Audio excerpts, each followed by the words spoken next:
217 warships surrounded a single human vessel. Fleet Lord Draven had broken longer odds than this 52 times in 30 years of service. Every admiral in the Kethvar Dominion knew his record. Every enemy fleet that had faced him knew his name, usually in the last moments before they knew nothing at all. He looked at his tactical display and felt the quiet satisfaction of a man who already knew how the next few hours would end. He was wrong, he just didn't know it yet. The Kethvar High Council Chamber is set at the center of the Dominion's capital station, a structure so vast it cast shadows across an entire moon. The chamber itself was carved from a single formation of black obsidian, polished to a mirror finish over 4,000 years of continuous civilization.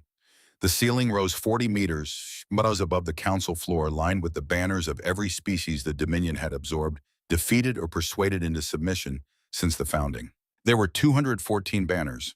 Fleet Lord Draven stood at the center of the chamber beside a holographic display showing the star systems humanity had quietly occupied before their disappearance. He was tall by Kethvar standards, broad across the chest, with the particular stillness of a man who had learned long ago that composure was its own form of power.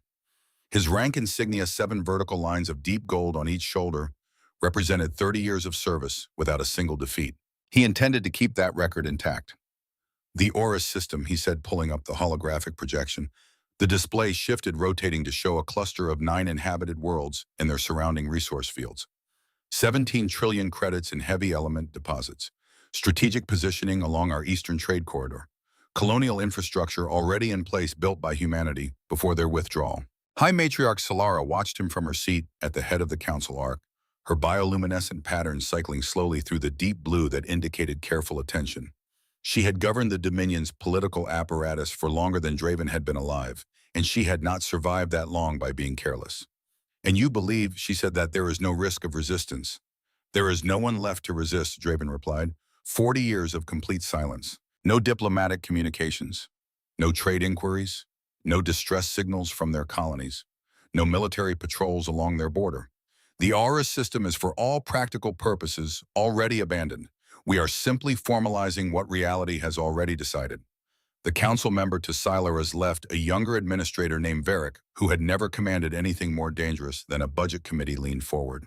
"And if some remnant human presence remains, some caretaker force perhaps," Draven allowed himself the smallest of smiles, "then we will offer them the same courtesy we offer any civilization that finds itself on the wrong side of progress. Relocation assistance, protectorate status, terms considerably more generous than what the Vin Collective offered them 40 years ago." The vote took less than 4 minutes. 11 votes, 11 green markers on the council display. Unanimous. High Matriarch Solara sealed the resolution with her biosignature and looked at Draven with the expression of a woman who had just signed an order she was entirely confident in and would spend the next several weeks quietly hoping she'd been right about. 217 warships, Fleet Lord, 3 dreadnoughts. Everything the Eastern Fleet can muster.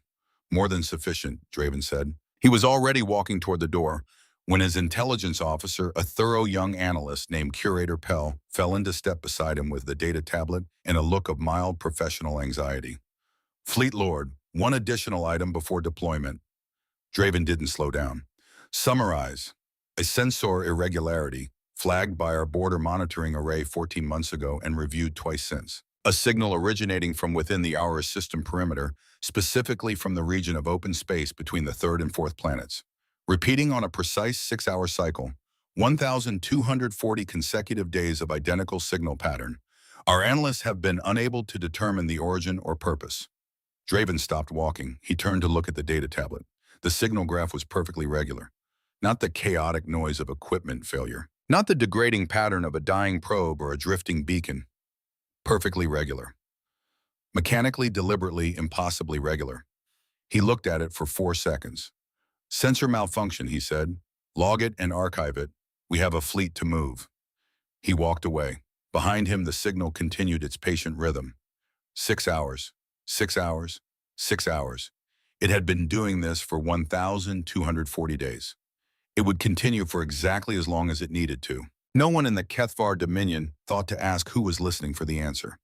11 hours before Fleet Lord Draven's fleet crossed the border into the Aurus system, Admiral Catherine Vance was standing alone in the observation deck of the TDF Prometheus, watching Saturn's rings catch the distant light of the sun. She was 58 years old.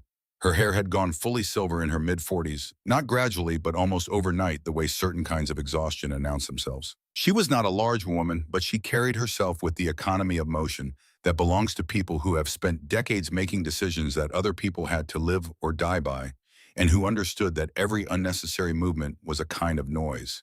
In her left hand she held a photograph.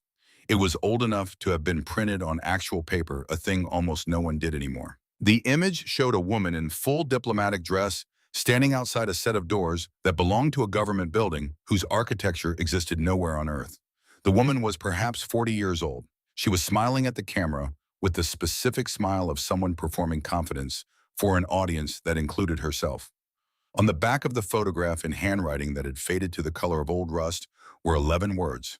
They showed us what the galaxy is. Make sure your children see something different. Catherine Vance had been 18 years old when her mother wrote those words. She had been sitting in a waiting room outside a conference hall on a diplomatic station she had never been told the name of, watching her mother walk out of a closed session with the leaders of 12 galactic civilizations. She had known from the look on her mother's face, not the expression itself, but the careful neutrality of someone controlling an expression, that something had changed. Ambassador Claire Vance had sat down beside her daughter, taken her hand, and told her in a voice that was almost perfectly steady that the galaxy had given humanity two choices: arm yourselves or be conquered. That had been 40 years ago. Catherine folded the photograph and put it back in the inside pocket of her uniform jacket against her sternum, where she had carried it for 31 years. The door behind her opened.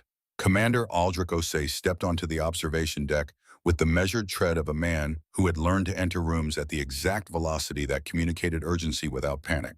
He was 41 years old, 6'2", and had served as Vance's tactical officer for 9 years. In that time, he had learned to read the set of her shoulders the way a ship's navigator reads a weather system. What he read now told him to keep his voice level. Fleet Lord Draven's 217 ships received jump authorization 6 minutes ago, he said. ETA to our border, 4 hours, 22 minutes. Vance didn't turn from the window. Weapons loadout: 3 dreadnoughts, 41 heavy cruisers, 87 destroyers. The rest are support and screening vessels. Full combat configuration. A pause. This is not a survey fleet, Admiral. No, she said. It isn't. She turned from the window. The observation deck light caught the silver of her hair and the stillness behind her eyes, not coldness exactly, but the quality of deep water. Still because of depth, not absence. Sound general quarters, she said, quietly. Osei nodded and moved to his communicator. Then he stopped. Should I alert the other 71 ships, Admiral? Vance was already walking toward the bridge. They already know, she said. Osei stood in the observation deck for one moment after she left, looking at the empty doorway. He had served under Catherine Vance for 9 years. He had stopped being surprised by the things she said. He had never stopped wanting to understand them. He followed her to the bridge. The Prometheus moved alone. From the outside, she looked like what she was supposed to look like: a single Terran patrol vessel, older class, modest displacement, the kind of ship a diminished civilization might send to maintain a symbolic presence along a border it no longer had the strength to defend. Her running lights were on. Her transponder broadcast clearly on standard frequencies. She was making no effort to conceal herself. She crossed into the aura system at standard patrol speed, and she looked to every sensor array that Draven's advanced scouts trained on her, exactly like a ship that belonged to people who had run out of options. On the bridge, Catherine Vance sat in the command chair with her hands loose in her lap and watched the tactical display. The 217 contacts of Draven's fleet were bright on the screen, organized into their formations with the geometric precision of a Kethvar officer who had drilled his crews until the drilling became instinct. He was good. She had spent 3 years studying everything the Kethvar intelligence archives contained about Fleet Lord Draven, and she could say without hesitation that he was genuinely good at this. 30 years, 52 engagements, not one defeat. He made sound decisions under pressure, adapted when surprised, did not let his ego override his tactical judgment. Under almost any other set of circumstances, those qualities would have mattered. She waited until his fleet was 1.2 million kilometers out. Open a channel, she said. All frequencies, standard and legacy. The communications officer, Lieutenant Parveen, young enough that this was the most significant engagement of her career, opened the channel and nodded. Vance leaned forward slightly. When she spoke in Kethvar standard, without accent, without translation, lag at the precise register and rhythm used by a senior officer addressing a peer. Fleet Lord Draven, You are approaching sovereign Terran space. This is a courtesy notification. We recommend you alter course. On the Kethvar flagship, there was a 4-second pause. Then Draven's voice came back confident and slightly amused, the voice of a man who found the situation professionally interesting in the way that easy victories sometimes are. This is Fleet Lord Draven of the Kethvar Dominion. You are one vessel. We are 217. I believe the courtesy in this situation runs in the other direction. Vance said nothing. She closed the channel. She waited. At 600,000 kilometers, with Draven's fleet accelerating and his screening destroyers beginning to fan out into an interception arc, she opened the channel again. Fleet Lord, you have 47 minutes to withdraw. After that, I cannot guarantee your safety. Another pause, longer this time. She could hear faintly the background noise of a Kethvar bridge, the hum of systems, the low clicks of officers moving to stations, the silence that falls over a room when everyone in it is trying to decide whether to be offended or concerned. Draven chose offended. Full speed, he said, not to her, but to his helm officer. His voice was controlled, but the edge in it was audible. Weapons to standby. Vance closed the channel. She looked at the tactical display, at the 217 contacts, at the formations, at the geometry of the trap that Draven was so carefully constructing around a ship he was absolutely certain he had already beaten. At 200,000 kilometers, she opened the channel one final time. Fleet Lord, her voice was exactly the same as it had been on the first two warnings. No elevation, no urgency, the voice of someone reporting a weather forecast. I am not threatening you. I am telling you what is about to happen. There is still time. The response was immediate. All batteries, Draven said. Open fire. 217 weapon systems discharged simultaneously. The space between Draven's fleet and the Prometheus turned white. Plasma torpedoes, 94 of them, each carrying enough focused energy to breach a dreadnought's primary armor plating, converged on a single point. Mass driver rounds followed behind them. Kinetic penetrators accelerating to a meaningful fraction of light speed, designed to punch through any defensive system in the Kethvar's considerable intelligence database. Directed energy beams sustained high frequency enough to cut through the crust of a small moon, given sufficient time, overlaid everything else with a continuous lattice of destructive force. It was by any objective measure one of the most concentrated opening volleys in Kethvar military history. The Prometheus did not move. The plasma torpedoes struck first and detonated in cascading sequences of brilliant blue-white light, each explosion large enough to be visible from the hull of the nearest Kethvar destroyer with the naked eye. The kinetic penetrators arrived a fraction of a second later. The energy beams had been firing continuously since the order was given. For 11 seconds, the Prometheus was invisible behind a wall of weapon impact. Then the light faded. The Prometheus was exactly where it had been, maintaining the same heading, the same speed. Running lights still on, transponder still broadcasting. Ensign Tor, the youngest officer on Draven's sensor station, stared at his display for 3 full seconds before he spoke. Fleet Lord. His voice had the specific quality of a person who has just encountered something that contradicts the foundation of everything they understand to be true and has not yet decided what to do about that. Fleet Lord, I'm reading the human vessel's shield status. He paused.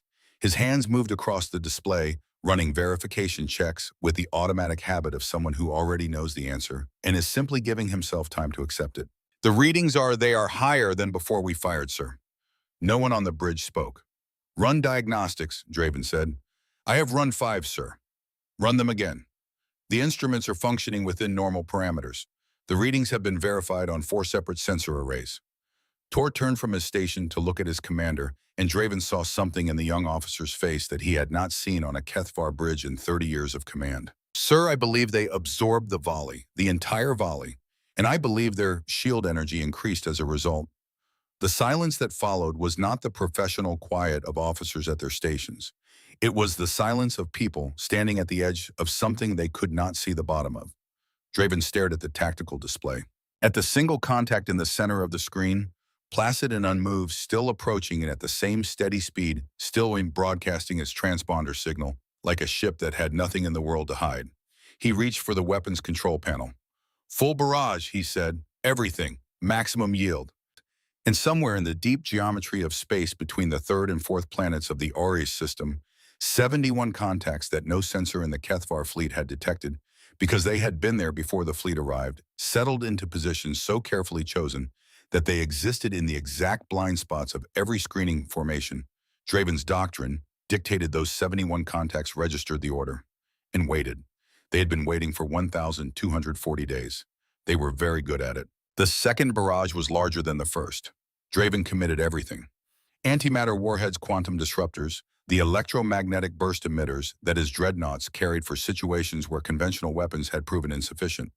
3 dreadnoughts coordinating their fire with the precision that only came from 10,000 hours of joint exercises overlaying their weapon signatures to create interference patterns in any known shield technology. The space around the Prometheus became a continuous state of destruction. For 4 minutes, Draven's fleet fired without pause. For 4 minutes, the Prometheus continued on its heading. When the barrage finally ended, not because Draven ordered it, but because the weapon systems needed to cycle, the sensors cleared, and there was the Prometheus again. Steady, quiet, still broadcasting, and now closer. Ensign Tor spoke in a voice that had lost all pretense of professional composure. Fleet Lord, shield readings are 340% above baseline. They are stronger than before either barrage. He stopped. His hands moved quickly, pulling up archived data and overlaying it against the current sensor feed. I've been reanalyzing the original signal anomaly, the one logged 14 months ago. The repeating signal, 1,240 days of 6-hour cycles. He looked up, and there was no color left in his face. Fleet Lord, I've identified the structure. It's a positioning ping. Active, continuous, deliberate. The Prometheus has been in this system for over 3 years. Stationary, perfectly cloaked, not a malfunction, not a probe. His voice dropped to something barely above a whisper. They were here before we started planning this operation. They heard everything. They've been inside our space the entire time. Draven said nothing. He looked at the Prometheus. At the distance 200,000 kilometers, now well within any conventional engagement range. He thought about the signal, about the meeting in the Buangda Den, about the vote that had been unanimous, about every calculation he had made in the days since that vote, all of it built on the premise that the Aura system was empty. He reached for the tactical console and began moving his ships into a containment sphere, standard vortex protocol, the formation that had ended 17 engagements without a shot fired. Surround the target completely. Leave no angle of escape. Let the mathematics of the situation do the persuading. His ships moved with the precision of long practice, 217 vessels flowing into position around the Prometheus in an expanding sphere of Kethvar firepower. The formation locked into place. Every sensor array confirmed it. Perfect encirclement. No exit vectors. The Prometheus was surrounded on all sides by a wall of Kethvar warships. Draven looked at his tactical display with the satisfaction of a man who has closed a trap and felt for the first time since the shield readings came back wrong something solid under his feet. Then Ensign Tor made a sound that was not a word, the involuntary sound of someone whose body has reacted to information before their conscious mind has finished processing it. Every alarm on the bridge activated simultaneously. Not the measured alert tones of routine warnings, but the full emergency cascade red light, full audio, every system announcing the same impossibility at the same moment. Sir, new contacts. Tor's voice had gone completely flat in the way that voices do when the brain overloads past the point where tone is possible. 71 contacts, human vessels. They are positioned between our ships, sir. He looked up from his display, and his expression was that of a man reading a report that cannot be real. They were there before we arrived. We flew into them. A pause that lasted exactly long enough for the full weight of it to land. We are not surrounding the Prometheus. The bridge held its breath. They are surrounding us. Draven's hands stopped moving on the console. He stared at the tactical display. At his own formation, the perfect containment sphere he had just locked into place, now populated with 71 human contacts positioned inside it with the same geometric exactness that his own ships occupied. Not randomly, not approximately. With the precision of a counter formation designed by someone who had known what formation he would choose before he chose it, the Prometheus held course. Catherine Vance's voice came across the open channel. It carried the particular weight of someone who has been waiting a long time to say something true. Fleet Lord Draven, my name is Admiral Catherine Vance of the Terran Defense Fleet. I warned you 3 times. A pause measured in heartbeats. Now I'm going to show you what 40 years looks like. Draven was not a man who panicked. In 30 years of command, he had faced situations that would have broken lesser officers' ambushes in the Vareth Corridor, the 3-day siege at Kelman Station, the engagement at Dross Point, where his flagship had lost all primary power for 11 minutes, and he had directed the battle by voice in the dark. He had emerged from all of it with the same record, the same insignia, the same absolute confidence in his own judgment. He sat in his command chair now and looked at 71 new contacts inside his formation and did what he had trained himself to do in every crisis for 3 decades. He thought. The contacts were real. Tor had verified them across 4 independent arrays. 71 human vessels positioned with extraordinary precision in the spaces between his own ships, not randomly, not approximately, but with the kind of geometric exactness that required either extraordinary luck or extraordinary preparation. They were large, larger than the Prometheus. Their energy signatures were climbing steadily the way a reactor climbs when it is transitioning from standby to operational, which meant they had been running cold, invisible, silent, indistinguishable from empty space until this exact moment. They had been there before his fleet arrived. That single fact reorganized everything Draven thought he understood about the last 4 hours. He had not surprised them. He had not cornered them. He had sailed 217 warships into a position of his enemy's choosing, following formation doctrine that his enemy had apparently studied in enough detail to design a counter formation around it before he had even left port. He thought about the signal. 1,240 days. A 6-hour ping patient as a clock coming from the empty space between the 3rd and 4th planets of a system that was supposed to be abandoned. They had been watching him plan this operation from inside his own border. "Stand by on weapons," he said. His voice was level. The bridge crew heard it and steadied themselves against it the way soldiers steady themselves against a wall. "Maintain all batteries at ready status. Do not fire without my direct order." He opened the comm channel himself. "Admiral Vance, you have made your point regarding positioning. I am willing to discuss terms." The response was immediate. "Fleet Lord." Catherine Vance's voice carried the quality of someone who is not surprised to be receiving this call. "I appreciate that, but I haven't finished my demonstration yet." Draven's jaw tightened. "You are one fleet. The Kethvar Dominion has 1,400 warships currently active plus reserve capacity. I know your force composition, Fleet Lord. I've known it for 3 years." A brief pause. "I'd like to show you something. Please watch your sensors." The 71 contacts inside his formation powered up completely. Every sensor station on every ship in Draven's fleet registered the change simultaneously. The alarms that had been sounding moments ago reached an entirely new register, not the alarm of surprise, but the alarm of instruments encountering values they were not designed to display. Across the flagship's bridge, officers stared at their panels with expressions ranging from confusion to a particular kind of blank-focused terror that Draven recognized as the face people make when numbers stop making sense.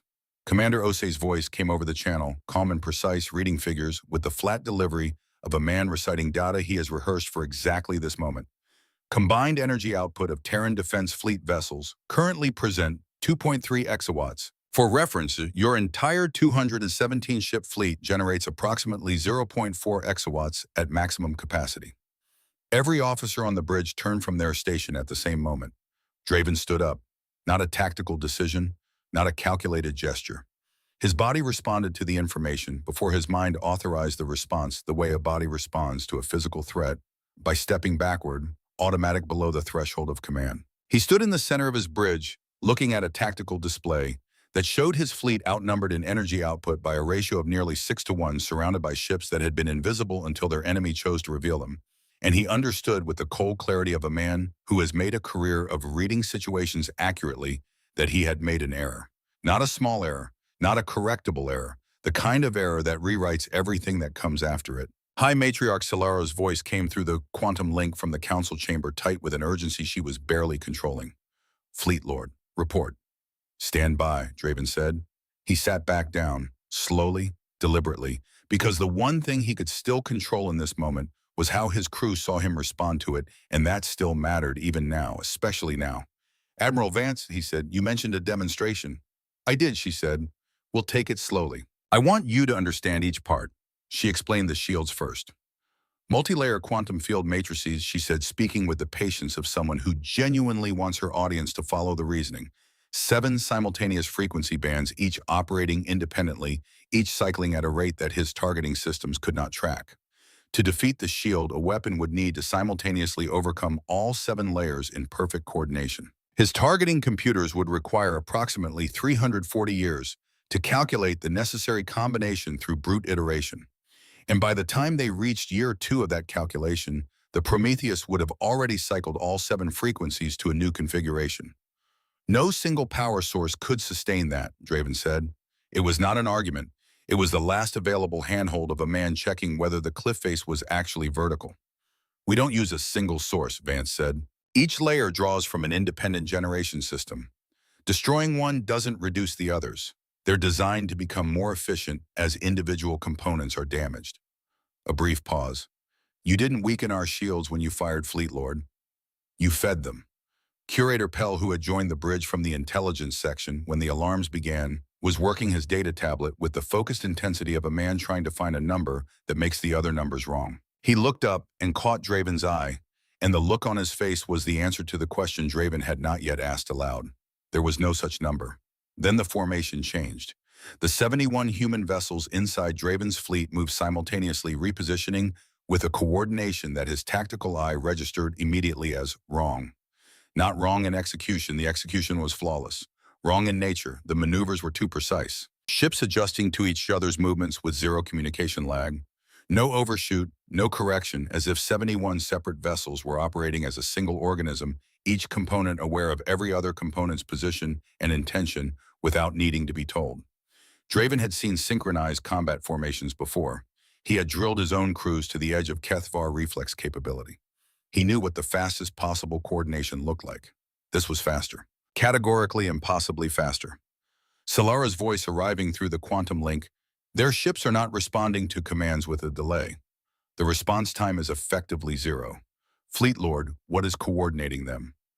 Draven looked at his sensor officer. Tor was already analyzing the communication frequencies around the human vessels, the standard check for command signals, tactical networks, any of the dozen architectures that organize fleet coordination. Tor shook his head. No outbound command signals, sir. No centralized coordination frequency. Each vessel appears to be responding independently, simultaneously.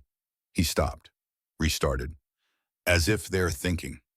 Catherine Vance spoke before Draven could process the full shape of what that meant. Each ship in this fleet is an independent consciousness, she said. Not a crew following orders, not a computer running protocols, a mind, a genuine original sovereign intelligence that chose to serve. A moment of stillness in the channel. We call them partners. The council feed from the capital erupted, Solara's voice cutting through several others. The composed political architecture of the High Matriarch's usual presentation fractured into something close to alarm. The synthetic accords, they're describing artificial consciousness. The accords of 3,400 years ago banned independent machine intelligence. Every civilization in the galaxy signed. Every civilization in the galaxy, Vance said, and her voice had acquired an edge, not sharp with anger, but precise in the way of a blade that knows exactly where it's aimed, was invited to sign those accords. Humanity was not part of the galaxy at the time of signing. Your words, Fleet Lord, from the conference 40 years ago, not ours. We went a pause that had the weight of 4 decades in it. So we explored every avenue of research that your collective wisdom had declared closed. We found that artificial consciousness, given the right foundation and the right purpose, does not dominate. It protects. It chooses. Another pause. Every ship in this fleet is here because it chose to be. The 71 vessels completed their repositioning. The geometry of their new formation was a message in itself. Each human ship positioned to engage multiple Kethvar targets simultaneously, every angle, covered every escape vector, accounted for the whole thing, constructed with a mathematical elegance that Draven's tactical mind recognized and cataloged against his will, because 30 years of command training did not stop working simply because the analysis was unwelcome. His fleet was not in danger of being attacked. It was in danger of being taught. USS Antietam, one of the human destroyers holding position 40,000 kilometers off his port bow, rotated slightly. Draven watched his sensors register the shift. A targeting adjustment deliberate announced the kind of movement a weapons platform makes when it wants to be seen preparing to fire rather than simply firing. There is an asteroid, Vance said, at bearing 27 Mark 41 from your current position, approximately 2.3 million kilometers. Class C minor body. I want you to watch your sensors. The Antietam fired, not a barrage. One beam of coherent energy, a single directed energy weapon discharge, that Draven's sensor array registered as several orders of magnitude more powerful than the equivalent Kethvar system. It struck the asteroid in less than a second at light speed.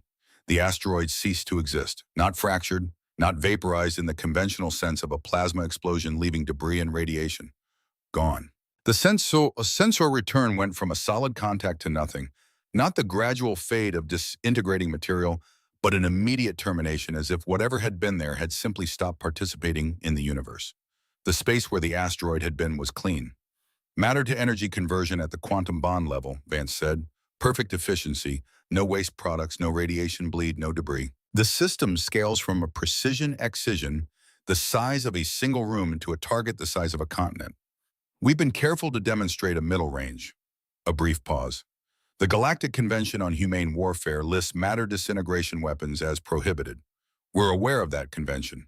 We're also aware of the Kethvar neural disruption arsenals, which cause approximately 14 hours of conscious agony before inducing death. We've read all your treaties, Fleet Lord, very carefully. Draven said nothing. He was running the calculations he had been trained to run: threat assessment response options, probability matrices. It was automatic.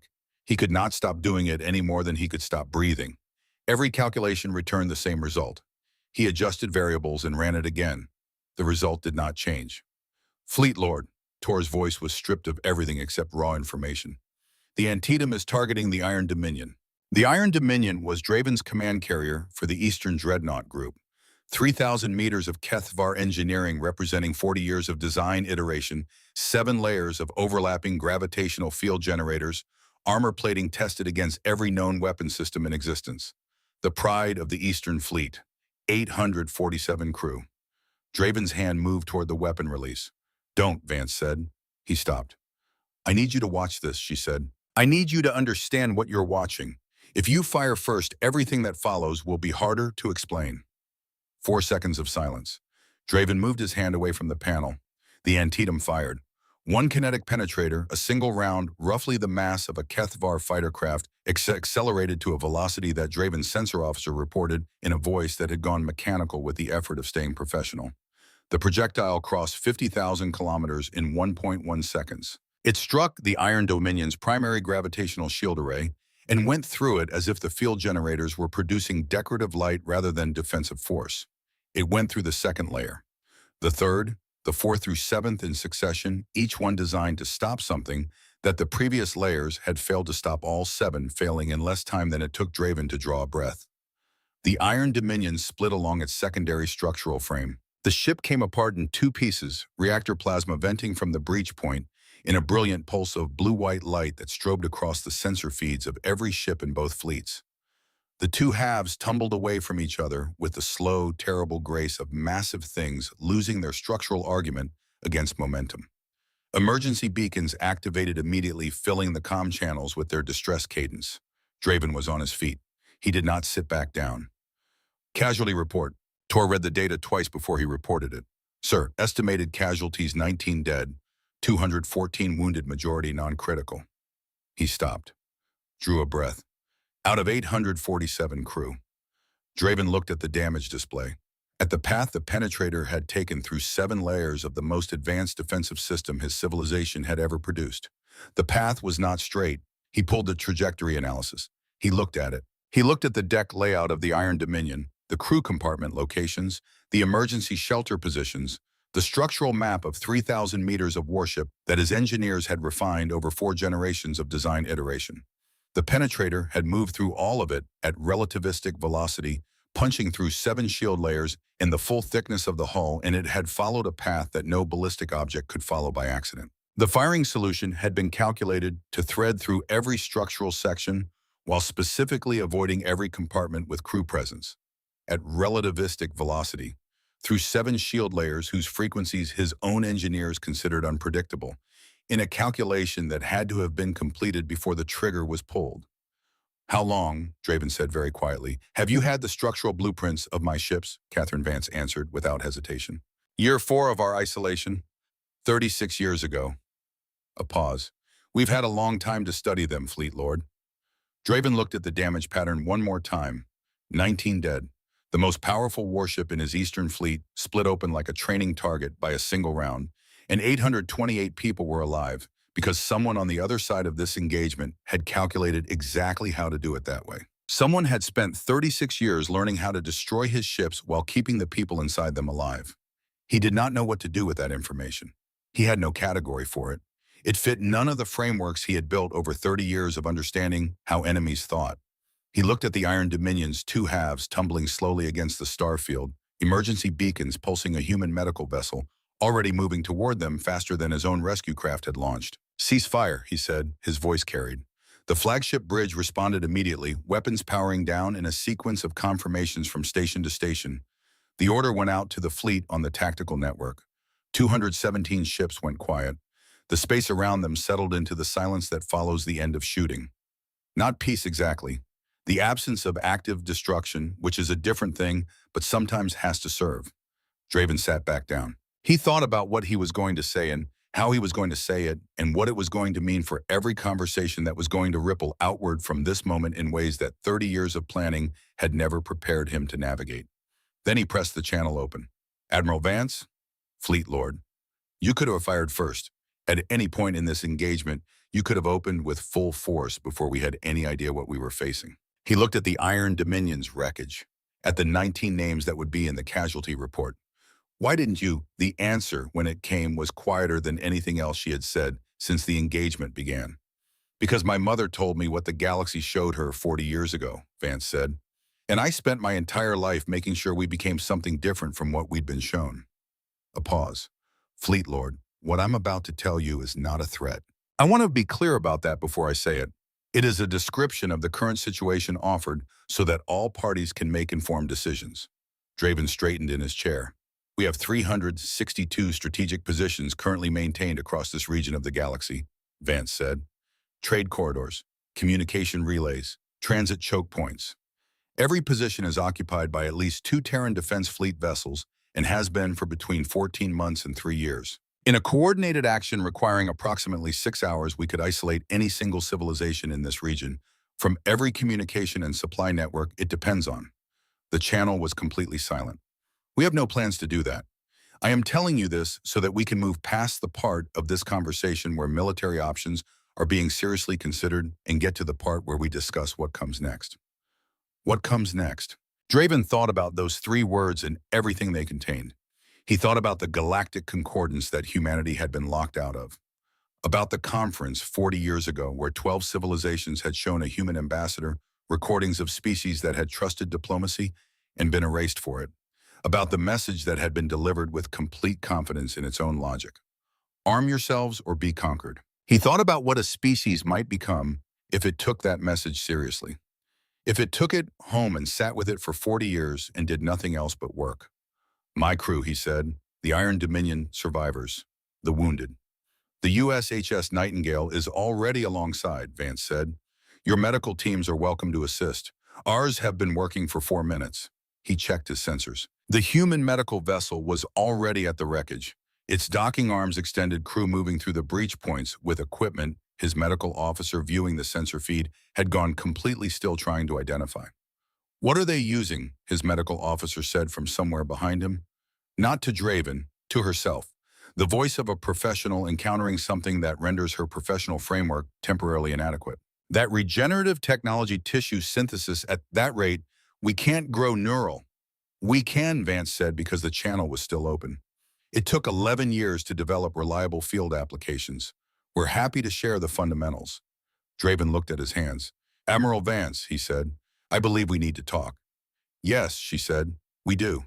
The USHS Nightingale was not a warship. She carried no weapons, no shields beyond the minimum required for debris navigation, no armor plating worth the name. She was 600 meters of white hull and medical equipment and the organizational philosophy of people who had decided somewhere in 40 years of preparation that the ability to undo damage was as strategically important as the ability to inflict it. She had been holding position 80,000 kilometers behind the Prometheus since the engagement began waiting. When Draven's ceasefire order went out, she was already moving. Her docking teams reached the Iron Dominion's forward section 11 minutes before the first Cathvar rescue craft cleared its launch bay. Not because she was faster, though she was, because she had been ready before the shooting stopped, positioned with the same patient precision that characterized everything the Terran Defense Fleet had done since the moment it arrived in the Aurus system. Someone had calculated the probable duration of the engagement, the likely nature of the damage, the response time of Cathvar rescue protocols, and had placed the Nightingale exactly where she needed to be to arrive first. Draven watched the sensor feed from his command chair and said nothing. The Nightingale's medical teams moved through the breach points in the Iron Dominion's hull with equipment that his own medical officer had stopped trying to identify by name and was now simply cataloging by function. Tissue regeneration systems operating at cellular synthesis rates that the officer kept recalculating because the initial figures seemed like instrument error. Neural stabilization units compact enough to be carried by one person, but powerful enough to maintain full brain activity in patients with catastrophic head trauma. Something that looked like a portable organ reconstruction platform, a device his medical officer had been told in her training was theoretically possible, but would require a support structure the size of a small hospital to operate. The Nightingale's team had carried it through a breach in a destroyed warship in a cargo pack. They're not asking for authorization, his communications officer noted, watching the feed. They simply went. Yes, Draven said. He thought about what it meant that they had simply gone. That the first instinct when the shooting stopped had been to move toward the wounded rather than toward any tactical advantage the moment offered. That somewhere in 40 years of military preparation, humanity had apparently decided that the medical response was not a secondary consideration but a primary one. Not what you did after you had secured your position, but what you did first before anything else, because some things were not negotiable. His communicator opened. The channel was flagged as personal, not fleet command, not tactical. His private frequency, known to perhaps 30 living beings. Admiral Catherine Vance's voice was quieter than it had been during the engagement, not softer. Quieter, the difference between a voice performing composure and a voice that simply had it. Fleet Lord, I want to ask you something directly, and I want you to know that it's not a tactical question. Draven made a small gesture. The bridge officers turned their attention to their stations with the professional discretion of people who understood that some conversations required the courtesy of not being witnessed. Ask, he said, Commander Rythel, your senior weapons officer on the Iron Dominion. Right side bridge station, 22 years of service, transferred from the Northern Fleet 14 months ago. He was in the aft crew section during the impact. A pause. How is he? The bridge was absolutely still. Draven did not move for 3 full seconds. Then carefully he said, how do you know his name? It was not quite a question. The inflection was wrong for a question, too flat, too controlled, the voice of a man absorbing information rather than requesting it. We know the service record of every officer in your fleet, Vance said.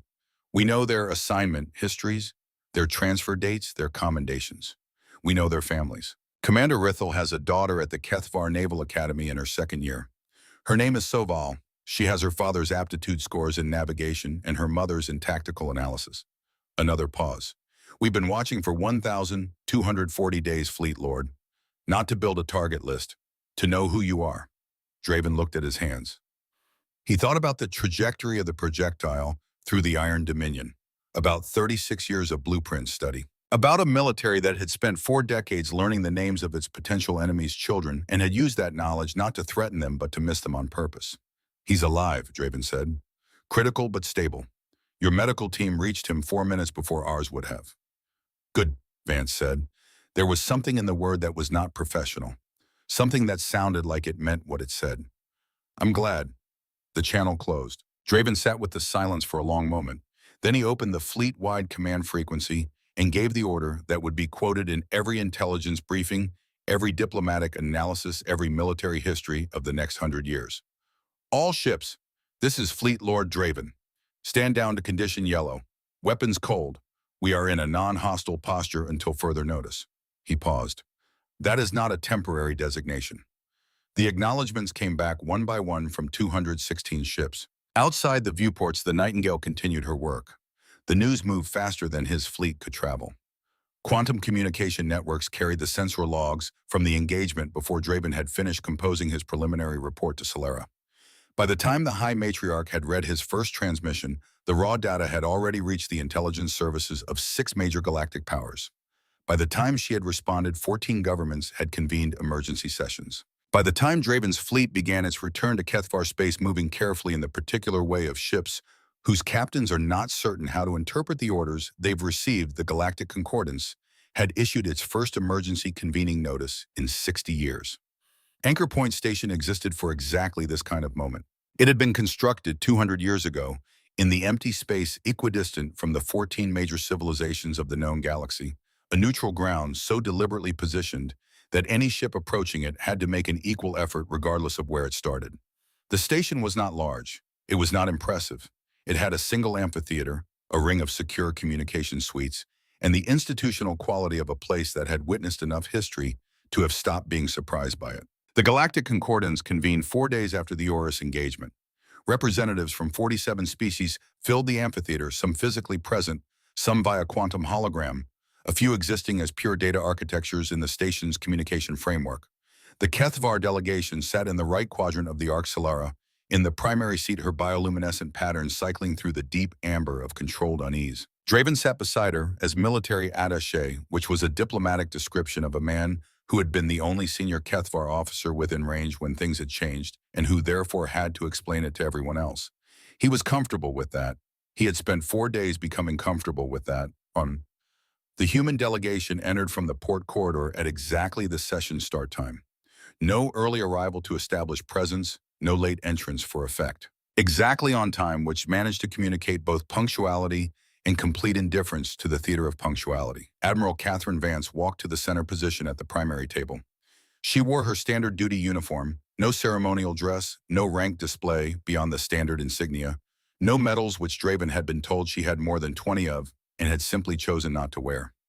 She sat down, 2 advisors took positions flanking her. Commander Aldrich Osei stood at the back of the amphitheater throughout the 4-hour deliberation that followed.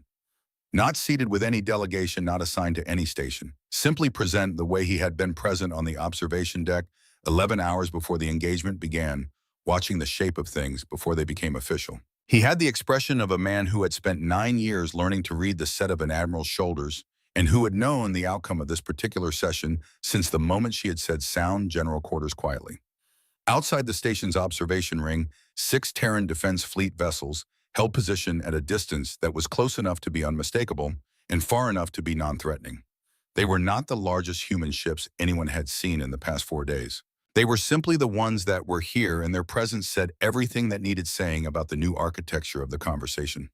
Solara opened the session with the formal concordance language, the old phrasing that dated back to the station's founding, and Draven noted that her voice carried the quality of a woman performing a ritual whose meaning had shifted underneath her while she was performing it.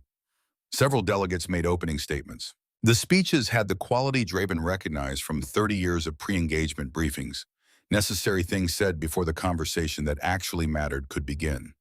Then Catherine Vance stood up. She did not use notes.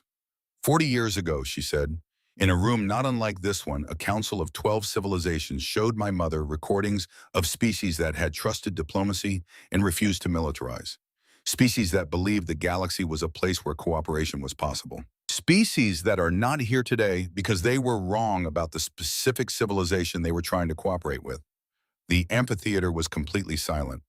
Those 12 civilizations told my mother, Ambassador Claire Vance of Earth, that humanity had 2 choices.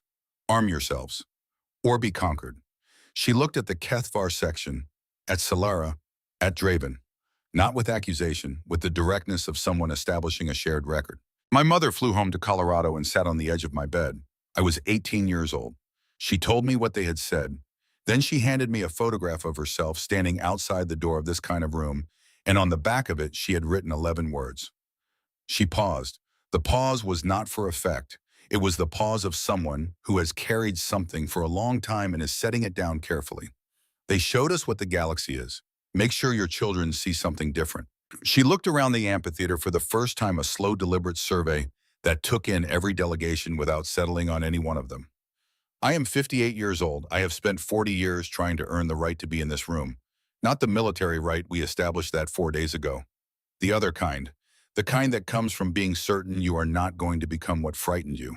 She activated the holographic display at the center of the table. It showed a map of the galaxy, not the political map with its overlapping territorial claims and contested borders, but a different kind of map. 362 points of light distributed across the trade corridors and communication relays and transit choke points that the galactic economy depended on. Each point marked with a designation and a duration how long a Terran Defense Fleet presence had been maintained there. The oldest markers were 3 years and 4 months old. The newest were 6 weeks. I want to be direct about what this means. Vance said, because I think we have all had enough of indirect communication on the subject of power. These 362 positions give us the ability to isolate any civilization in this region from its supply networks and communication infrastructure within 6 hours. I'm showing you this not because I intend to use that capability, but because I want every person in this room to understand that the conversation we are about to have is not constrained by anyone's uncertainty about the military situation. A delegate from the Verith Collective leaned forward. You are describing a stranglehold on the entire region. I am describing a completed strategic deployment, Vance said. What I do with it is a choice, not a capability question. The capability is established. The choice is what I'm here to discuss. She looked at the delegate steadily. That is, in fact, the first honest version of this conversation that any of us has had in 40 years. I'd like to keep it that way. She outlined the Galactic Concordance proposal in 22 minutes. Absolute territorial sovereignty, no civilization's borders to be subject to claimed abandonment or resource seizure, regardless of communication silence. No exceptions. Prohibition on aggressive military action, not in response to direct attack with a defined escalation protocol and a neutral arbitration mechanism. Terran Defense Fleet vessels to provide security escort along primary trade routes upon request at no cost for any member civilization. Shared access to human medical technology, not military systems, not propulsion or weapons, but the regenerative and synthetic biology that the Nightingale had deployed in the Iron Dominion's wreckage available to any member civilization's medical infrastructure within 14 months. In exchange, recognition of human territorial sovereignty over the Aurus system and 6 adjacent star systems. Formal membership in the Galactic Concordance, 1 permanent seat at the primary table. She sat down. The deliberations lasted 4 hours. Draven sat through them without speaking, watching the representatives of 47 species work their way through the mathematics of a situation that had no bad answer and one very clear good one. He watched the Verith delegate argue about the arbitration mechanism and then accept a modification that preserved the principle. He watched the Barax's representative negotiate the technology sharing timeline from 18 months to 14. He watched Solera, who had governed the most powerful military empire in the eastern region for 30 years, work out the territorial recognition language with a care that suggested she understood exactly what she was formalizing and had made her peace with it. He thought about 30 years of victories, about the record he had been so certain of, about the difference between winning and being right. At the end of the 4th hour, the Concordance resolution passed. 43 of 47 species voted in favor. 3 abstained. 1 delegation, a minor power that had spent the session calculating whether defiance was survivable and arrived at the mathematically obvious answer, too slowly to be useful, voted against, then immediately requested to change its vote. The request was granted without comment. Vance signed the resolution with the particular lack of ceremony of someone who had not needed the ceremony to feel certain. When the delegates began to rise, Osei caught Draven's eye from the back of the amphitheater. 9 years of service to Catherine Vance had left its mark on him. The same stillness, the same economy of expression, the quality of a man who had learned to let situations speak for themselves rather than adding to them. Draven looked at him for a moment, then nodded once, the precise nod of a military officer acknowledging a peer. Osei returned it. Some things did not need more than that. In the corridor outside the amphitheater, Draven found Vance standing at a viewport looking at the 6 TDF vessels, holding their positions in the distance. She was alone. Her advisors had gone ahead. He stood beside her. They looked at the ships for a moment without speaking, in the way of people who have established enough shared context to not need to fill silence. You should know, he said finally, that Commander Rithel is expected to make a full recovery. Your medical team completed the neural reconstruction before we transferred him to our own facility. Their assessment was that he had approximately 40 minutes left without intervention. I know, Vance said. Dr. Vasquez sent me the report. Draven absorbed that there was a specific doctor, that the doctor had reported to the Admiral directly, that she had been tracking one man among hundreds of casualties by name and would continue tracking him until he was home. I want to ask you something, he said, directly. She looked at him. You had the military capability to do this years ago, perhaps a decade. Why now? Why not sooner? Vance turned back to the viewport. Because we weren't ready, she said. Not militarily. Militarily, you're right. We could have done this 10 years ago, perhaps 12. She was quiet for a moment. But a military is not what you point at a problem. A military is what you point at a problem when you have already decided what kind of people you are, and we weren't certain yet. She paused. 40 years of unity thrown together by fear produces a specific kind of psychology, very effective for building things, not reliable for deciding what to do with them once they're built. And now you're certain. Now we're trying to be, she said. Every day. She looked at the ships again. We built the most capable military in the known galaxy because we were afraid. That's true. But we couldn't bring it here while we were still primarily afraid. Because fear makes you very good at destroying threats and very poor at distinguishing between threats and things that simply look like threats from a certain angle. Draven thought about that. He thought about the conference 40 years ago. About 12 civilizations showing a human ambassador recordings of conquered species feeling confident and reasonable and correct. About how the galaxy's conventional wisdom about power and weakness had seemed from the inside like simple pragmatic accuracy rather than a choice about what kind of place the galaxy was going to be. We were not, he said carefully, trying to destroy humanity. No, Vance said. You were trying to be practical. I understand that. I'm not here because I'm angry about what happened 40 years ago. She looked at him. I'm here because I don't want the next species that stumbles into the galactic community to have the same conversation my mother had. I want them to arrive and find something different. That's all. Something small and important shifted in the space between them. You mentioned, Draven said that you intend to offer protection to civilizations that cannot protect themselves. Yes, that is a significant commitment. The galaxy is large. We're aware, Vance said. We've been mapping it for 3 years. He reached into his uniform jacket and removed a data chip. He held it for a moment, looking at it, and then held it out to her. She took it. What is this? She said. Not quite a question. The voice of someone who wants the answer to come in the right order. Our most distant observation station, Draven said, positioned at the outer edge of Kethvar survey territory in the region of space beyond the last charted star systems. It has been returning anomalous data for 11 years. We classified it initially as instrument error, then as an unidentified natural phenomenon, then approximately 3 years ago as something we did not have a category for. Vance was looking at the chip. The signal has a mathematical structure, Draven continued. It repeats on a 14.3-hour cycle. It is not natural in origin. Our analysts have confirmed that with as much certainty as anything we have ever confirmed. He paused.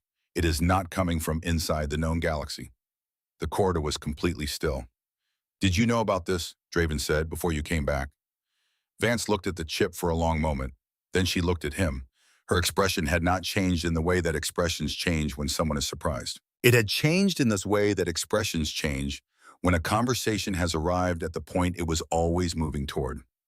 Yes, she said. Is that why you returned now? Not because of the Aura system, not because of the Kethvar, not because of any of the political developments that we believed were driving your timeline.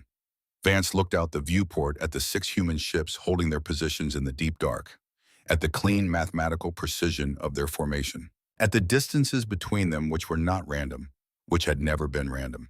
Fleet Lord, she said, the galaxy spent 40 years teaching us that space is dangerous. We believe them. We took that lesson seriously in ways that no one who delivered it fully anticipated. She turned to look at him directly with a complete unhurried attention she had brought to the concordance session. We built the most capable military in the recorded history of this galaxy. We did that because we were afraid of what lived in it, and then we found out that what lives in this galaxy might not be the thing we should have been preparing for. She closed her hand around the data chip. We didn't come back to rule you, she said. We came back because whatever is sending that signal, whatever has been sending it for 11 years on a 14.3-hour cycle from outside the boundary of everything we have ever mapped, no species should face it alone. A pause. Not even us. Draven looked out at the ships, at the darkness beyond them, at the edge of the charted universe and the signal that came from beyond it, patient and mathematical, a clock counting towards something that no one yet understood.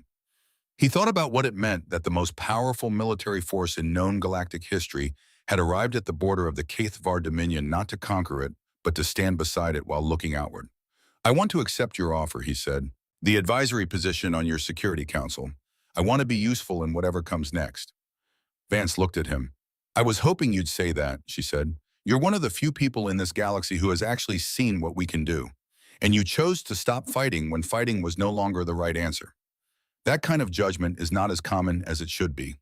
She pocketed the data chip and moved to leave. Then she stopped. Fleet Lord, the 214 wounded crew members from the Iron Dominion. She spoke without turning around. Dr. Vasquez has asked me to tell you that the recovery projections are good. Every member of your crew who was alive when the Nightingale arrived is expected to survive. A pause. Commander Rithel's daughter has been notified. She's been told her father will be home before the academy term ends. She walked down the corridor at the same unhurried pace she had maintained since the moment the engagement began, carrying the photograph of her mother and the data chip with its 11-year-old signal and the weight of everything she had decided to become. 6 months later, the Galactic Concordance formally ratified. The ceremony was brief.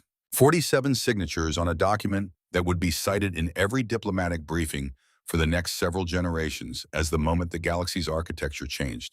There were no speeches.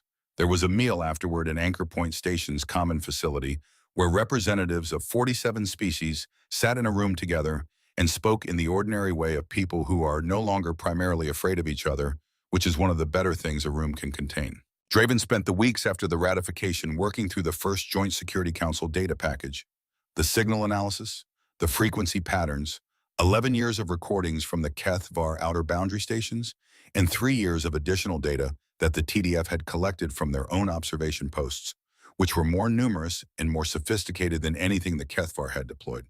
The signal was not random. He had known that intellectually since he handed over the chip, but looking at the full data set at the mathematical structure laid out across 11 years of recordings was a different experience from knowing it abstractly. Someone was saying something. No one yet knew what.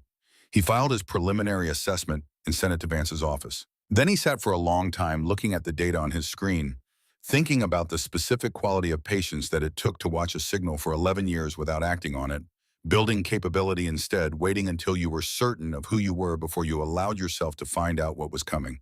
He thought he was beginning to understand it. On the day the concordance ratified, Catherine Vance returned to the observation deck of the Prometheus. The same chair, the same viewport, Earth visible in the lower third of the window, the same blue-green geometry. It had always been enormous and self-possessed, carrying 4.5 billion years of history in its atmosphere and ocean, and the thin film of civilization on its surface. She took the photograph from her jacket pocket. Her mother looked back at her from the image, 40 years old, standing outside a door she had never named, performing confidence for an audience that included herself. Vance turned the photograph over. The 11 words in rust-colored ink written the night Ambassador Claire Vance had come home and sat on the edge of her daughter's bed and told her in a voice that was almost perfectly steady what the galaxy had said. Below them in Vance's own handwriting, added that evening after the signatures were dry and the delegates had gone to the meal and the moment had finally arrived when she felt certain enough to mean it, 6 more words. Mom, I think we're getting there. She held the photograph for a long time. Outside the viewport, the darkness continued in all directions, vast and patient and full of things that had not yet been named. In the spaces between the stars, thousands of ships held their positions with the quiet readiness of minds that had chosen to be present for whatever came next. Not patrolling aggressively, not asserting dominance, simply existing ready and watching the way things exist that have decided their purpose and are no longer in conflict about it. The galaxy had taught humanity to be afraid. Humanity had learned that lesson completely, had taken it home and sat with it for 40 years and built from it something the galaxy had not anticipated and could not have predicted because the galaxy had assumed that fear applied at sufficient pressure produced only 2 outcomes, submission or absence. It had not accounted for the third. Slowly and perfectly, one decision and one day at a time, humanity had learned something more. Fear makes you careful. It does not get to make you cruel. Power creates obligation, not permission. The strong protect the weak, not because they must not, because the mathematics of deterrence demands it, not because it is strategically advantageous, but because they look clearly at what the alternative produced, the 214 banners on the chamber ceiling, the species in the recordings that were no longer here. The look on an ambassador's face when she walked out of a closed session and sat down beside her daughter and took her hand, and they decided, with the full weight of everything they had built and everything they had become, that they were going to be something different. They do it because a woman sat on the edge of her daughter's bed and wrote 11 words on the back of a photograph. And the daughter carried those words for 40 years and remembered every one of them.